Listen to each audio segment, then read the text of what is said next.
ဒီလူနယ်တယောက်ဟာပြန်လည်မွေးဖွားပြီးလူတိုင်းရဲ့အပြစ်ဒဏ်ကိုမြင်နိုင်တဲ့အင်အားတစ်ခုကိုရရှိလာခဲ့ပါတယ်။ထို့အပြင်မကောင်းတဲ့လူတွေကိုပြစ်ဒဏ်ပေးတိုင်းဆုလာပတွေကိုလည်းရရှိနိုင်ခဲ့ပါတယ်။ဒါပေမဲ့သူပြန်မွေးဖွားလာတဲ့အခန်းကဏ္ဍကတော့ဂိုင်းကောင်းဆောင်တစ်ယောက်ဖြစ်နေပါတယ်။သူဘာမှမလုပ်ချင်တော့လဲသူအောက်ကလူတွေကအမြဲပြဿနာတွေဖန်တီးနေကြပါတယ်။ဒီနေ့သူအောက်ကလူတွေဖမ်းထားတဲ့မိန်းကလေးတစ်ယောက်ကိုမြင်ပြီးသူကချီထားတဲ့ကြိုးတွေကိုဖြုတ်ပစ်လိုက်တယ်။မိန်းကလေးကသူ့အမေလည်းဖမ်းထားတယ်လို့ထင်ပြီးသူ့ကိုချင်းကပ်လာပေမဲ့သူကမထင်မှတ်ပဲသူမကိုလမ်းတားလိုက်တယ်။ထို့နောက်သူ့အောက်လူတွေကိုအမေကိုပါလွတ်ပေးဖို့အမိန့်ပေးလိုက်ပါတယ်။မိန်းကလေးကတော့ဒီလူဟာအယမ်းမကောင်းတဲ့သူလို့ကြားဘူးထားတာကြောင့်အယမ်းရှုပ်ထွေးနေကြပါတယ်။အခန်းထဲပြန်သွားတဲ့အခါမိန်းမတစ်ယောက်ကဘာကြောင့်မြန်မြန်ထွက်လာတာလဲလို့မေးတယ်။သူမရဲ့အပြစ်ဒဏ်ဘို့ကအနုတ်ဖြစ်နေတာကိုတွေ့ပြီးသူကဒီမိန်းမဟာလူ့ဝက်အေဂျင့်ဖြစ်နိုင်တယ်လို့ချက်ချင်းသိလိုက်ပါတယ်။ဒါပေမဲ့မဖော်ထုတ်ပဲသူမနဲ့ပူးပေါင်းပြီးမကောင်းတဲ့လူတွေကိုပြစ်ဒဏ်ပေးပြီးဆုလာတွေရယူဖို့စီစဉ်လိုက်ပါတယ်။ထို့အချိန်မှာလွတ်ပေးလိုက်တဲ့မိန်းကလေးကထွက်လာတော့သူ့ကိုကြိုက်နေတဲ့လူတစ်ယောက်ကတားပြီးအဲ့ဒီလူကမင်းကိုမကောင်းတာလုပ်လာလို့မေးတယ်။မိန်းကလေးကဘာမှမဖြစ်ဘူးစကားပဲပြောခဲ့တာလို့ပြောပေမဲ့သူကမယုံဘူး။သူမကိုငွေယူထားတယ်လို့ထင်ပြီးပက်ဆိုင်တစည်းထုတ်ပြီးသူ့ချစ်သူ့ထူပေးဖို့တောင်းဆိုတယ်။မိန်းကလေးထွက်သွားခြင်းပေမဲ့ထပ်တိုင်းခံရတယ်။အဲ့ဒီအချိန်မှာဂိုင်းကောင်းဆောင်ကထွက်လာပြီးဒီမြင်းကွင်းကိုတွေ့လိုက်တယ်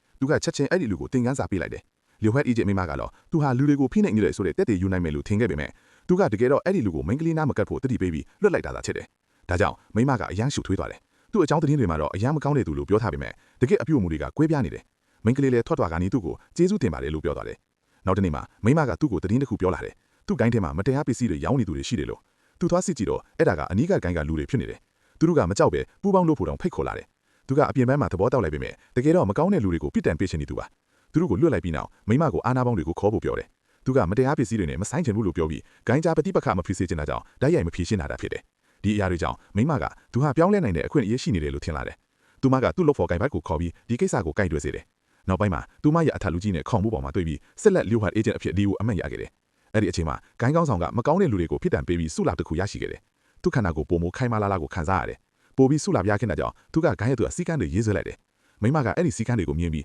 အယမ်းအံ့ဩသွားတယ်။စည်းကမ်းအသစ်တွေဟာအောက်လူတွေကိုမကောင်းတာတွေမလုပ်ရအောင်